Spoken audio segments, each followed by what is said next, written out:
Hello dears, എന്തൊക്കെയുണ്ട് വിശേഷം? എല്ലാവർക്കും സുഖമല്ലേ? എല്ലാവർക്കും സുഖമാണെന്ന് വിചാരിക്കുന്നു. അപ്പം നമ്മൾ ഇന്നത്തെ വീഡിയോ എന്ന് പറഞ്ഞേക്കുന്നത് ടൈറ്റിൽ പോലെ തന്നെ നമ്മളിന്നൊരു മ്യാവ് മ്യാവ് ഹെയർ ബോ ആണ് ഉണ്ടാക്കാൻ വേണ്ടി പോകുന്നത്. അപ്പം അതിന് വേണ്ടിയിട്ട് ഇതുപോലെ ഞാൻ ഗ്ലിറ്റർ ഫോം ഷീറ്റ് എടുത്തിട്ടുണ്ട്. നിങ്ങൾക്ക് ഇഷ്ടമുള്ള കളേഴ്സ് എടുക്കാം, കോൺട്രാസ്റ്റിംഗ് കളേഴ്സൊക്കെ എടുക്കാം.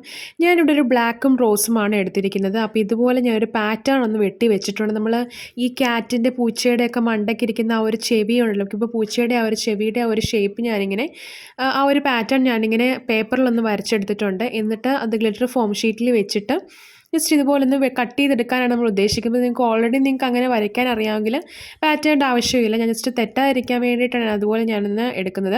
അതുപോലെ ഒരു വലിയ പാറ്റേണും ഒരു ചെറിയ പാറ്റേണും ഞാനങ്ങനെ എടുത്തിട്ടുണ്ട്. എന്നിട്ടത് കത്രിക വെച്ചിട്ട് ജസ്റ്റ് ഇതുപോലെ ഒന്ന് കട്ട് ചെയ്തെടുക്കുന്നുണ്ട്. അപ്പം നിങ്ങൾ ശ്രദ്ധിക്കണം, കറക്റ്റ് ആ ഒരു ഷേപ്പിൽ തന്നെ വെട്ടിയെടുക്കാൻ തന്നെ ശ്രദ്ധിക്കണം. അപ്പം ഞാനെടുത്തപ്പോൾ ചെറിയ കുറച്ച് മിസ്റ്റേക്സ് ഒക്കെ വന്നിട്ടുണ്ട്. അപ്പം നമ്മൾ ആദ്യം ചെയ്യുമ്പോൾ കുറച്ച് പ്രശ്നങ്ങളൊക്കെ ഉണ്ടായിരിക്കും. പക്ഷെ നമ്മളത് ഗ്രാജുവലി നമ്മൾ സെറ്റ് ആയിക്കോളും. നമ്മൾ എപ്പോഴും ചെയ്യുമ്പോഴത്തേക്കും ഗ്രാജുവലി അത് സെറ്റ് ആക്കും. നമ്മൾ രണ്ടാമതൊന്നുകൂടെ ചെയ്ത് കഴിയുമ്പോഴത്തേക്കും അത് പെട്ടെന്ന് ആയിക്കോളും.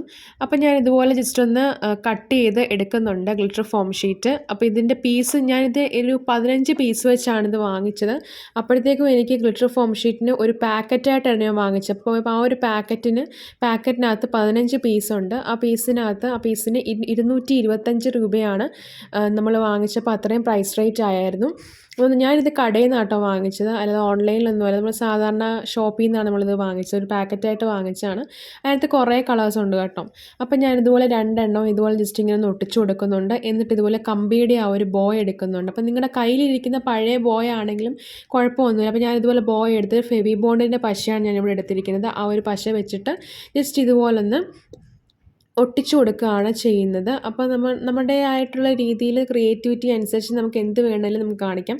അപ്പം ഞാൻ ജസ്റ്റ് ഇതുപോലെ ഒന്ന് ഒട്ടിച്ചു കൊടുക്കുന്നുണ്ട്. അപ്പോൾ ഞാൻ ഒട്ടിച്ചതിന് ശേഷം ആ ഒരു പശയും കാര്യങ്ങളൊക്കെ കാണാതിരിക്കാൻ വേണ്ടിയിട്ട് കുറച്ച് മുത്തുകളുണ്ട്. അപ്പോൾ നിങ്ങളുടെ കയ്യിൽ ഫ്ലവേഴ്സൊക്കെ ഉണ്ടെങ്കിൽ അത് ജസ്റ്റ് ഇതുപോലെ ഒട്ടിച്ചു കൊടുക്കാം. ക്രിസ്റ്റലിൻ്റെ ചെയിൻ ഉണ്ടെങ്കിൽ അത് ഒട്ടിച്ചു കൊടുക്കാം. അങ്ങനെ നിങ്ങൾക്ക് എന്താണോ തോന്നുന്നത് അതുപോലെ നിങ്ങൾ ചെയ്യുക. അപ്പം ഞാനിവിടെ കുറച്ച് മുത്തുകളാണ്. അപ്പോൾ ഈ ഒരു മുത്തിനെക്കാട്ടിലും കുറച്ച് റൗണ്ട് ഫ്ലാറ്റായിട്ടുള്ള മുത്തുകൾ നമുക്ക് വാങ്ങിക്കാൻ കിട്ടും. ഈ ബേസ് ഫ്ലാറ്റായിട്ടിരിക്കുന്നത്.